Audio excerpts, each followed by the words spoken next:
Hey there everyone, in this video I'm going to show you how to get verified on Facebook. That little blue check mark that you see on the side of some people's usernames, that's the verified page, signifying that you're a influencer, an important person, a business tradesman, or just verifying that it's you.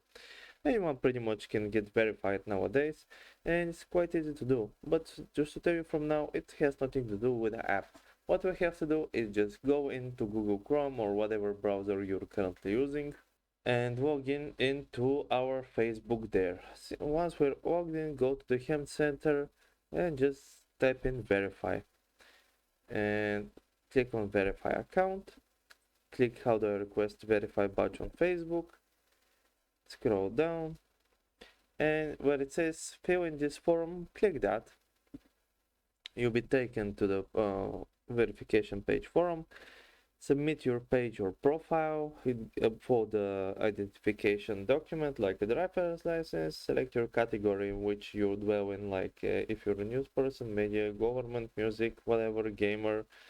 Submit links from your other social medias where you have a huge following and click send. Once you've done all that and followed everything, you get the blue notification in a few weeks if everything was correct. And that's it. Hope this helped. If it did, leave a like and subscribe, and see you next time.